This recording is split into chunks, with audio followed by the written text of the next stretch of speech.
Assalamualaikum warahmatullahi wabarakatuh. Perkenalkan, nama saya Atta Faulia Farah Iksani dan di sini saya akan menjelaskan atau menerangkan materi tentang Al-Quran sebagai pedoman hidup dan sebagai sumber hukum bagi umat muslim. Pembahasan yang pertama mengenai pengertian Al-Quran. Al-Quran adalah firman Allah Subhanahu wa Ta'ala yang diturunkan kepada Nabi Muhammad melalui malaikat Jibril. Kitab ini menjadi pedoman hidup umat Islam agar selamat dan bahagia di dunia serta akhirat. Isinya mencakup ajaran keimanan, ibadah, akhlak, dan hukum-hukum kehidupan. Al-Quran terdiri dari 114 surah dan 6.236 ayat dan merupakan sumber utama seluruh ajaran Islam. Selanjutnya ada keistimewaan Al-Quran. Yang pertama, sebagai wahyu Allah Subhanahu wa Ta'ala. Al-Quran adalah firman Allah yang asli dan terjaga, tidak pernah berubah sejak pertama kali diturunkan. Lalu yang kedua, turun menggunakan bahasa Arab. Bahasa Arab dipilih karena indah, jelas, dan kaya makna, sehingga mudah dihafal dan dipahami oleh manusia di segala zaman. Yang ketiga, sebagai hujjah atau bukti kebenaran. Al-Quran menjadi bukti nyata atas kerasulan Nabi Muhammad SAW dan kebenaran ajaran Islam. Yang keempat, mukjizat terbesar Rasulullah SAW.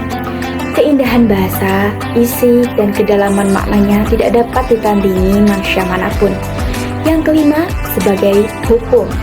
Al-Quran menjadi sumber utama hukum Islam yang mengatur hubungan manusia dengan Allah dan sesamanya. Pembahasan yang ketiga yaitu kandungan Al-Quran. Yang pertama tentang Tauhid, menjelaskan tentang keesaan Allah Subhanahu wa Ta'ala dan larangan menyekutukannya. Yang kedua, ibadah, mengajarkan tata cara menyembah Allah Subhanahu wa Ta'ala seperti sholat, puasa, zakat, dan haji. Yang ketiga, ada janji dan ancaman, menyampaikan janji pahala dan surga bagi orang beriman serta ancaman azab bagi yang ingkar. Pada poin yang keempat, jalan menuju kebahagiaan dunia dan akhirat, mengajarkan nilai moral, sosial, agar manusia hidup adil, damai, dan sejahtera. Pada poin yang kelima, kisah dan cerita, berisi kisah para nabi, umat terdahulu, dan orang saleh, sebagai pelajaran dan teladan bagi manusia. Terdapat asas Al-Quran dalam penetapan hukum. Yang pertama, meniadakan kesulitan. Hukum Islam tidak memberatkan umatnya. Yang kedua, sedikit pembebanan. Kewajiban diberikan sesuai kemampuan manusia. Yang ketiga, bertahap dalam penetapan hukum. Hukum diturunkan secara perlahan, agar umat mudah menyesuaikan diri. Pada pembahasan yang keenam, terdapat macam-macam hukum dalam Al-Quran. Yang pertama, hukum i'tiqadiyah, yaitu akidah, mengatur kepercayaan dan keyakinan kepada Allah, malaikat, kitab, rasul, hari akhir, dan takdir. Yang kedua, ada hukum khuluqiyah atau akhlak, yang berisi ajaran tentang perilaku baik seperti jujur, sabar, adil, dan menghormati sesama. Yang ketiga, hukum syariah atau syariat, yang mengatur amal perbuatan lahiriah manusia. Di dalamnya terdapat hukum amaliyah, yaitu hukum yang berkaitan dengan perbuatan nyata dalam kehidupan sehari-hari. Lalu kita akan membahas tentang hukum amaliyah dalam Al-Quran. Hukum amaliyah membahas aturan praktis yang mengatur hubungan manusia dengan Allah dan sesamanya. Macam-macamnya antara lain ada hukum ibadah, mengatur tata cara ibadah seperti sholat, puasa, zakat, dan haji.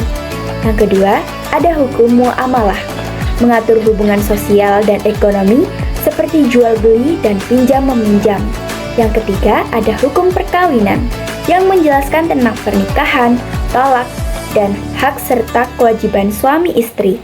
Yang keempat, ada hukum waris, mengatur pembagian harta peninggalan setelah seseorang meninggal dunia. Yang kelima, ada hukum jinayat, berisi ketentuan tentang tindak pidana dan hukuman bagi pelaku kejahatan. Yang keenam, ada hukum siyasah, yaitu mengatur pemerintahan, keadilan, hubungan serta pemimpin dan rakyat. Dan sampai di mana pada pembahasan yang terakhir, yaitu Al-Quran sebagai sumber dasar hukum. Al-Quran merupakan dasar dan sumber hukum tertinggi dalam Islam. Dari Al-Quran lahir sumber hukum lain seperti hadis, ijma', dan qiyas. Segala aturan dan keputusan hidup umat Islam harus berpedoman pada nilai-nilai Al-Quran. Dengan memahami dan mengamalkannya, manusia akan hidup dengan arah yang benar, adil, dan diridhai oleh Allah Subhanahu wa Ta'ala. Sampai di sini materi penjelasan kita hari ini. Semoga apa yang saya jelaskan itu tadi dapat berguna bagi seluruhnya ya. Sekian dari saya, ada kurang lebihnya mohon maaf. Wassalamualaikum warahmatullahi wabarakatuh.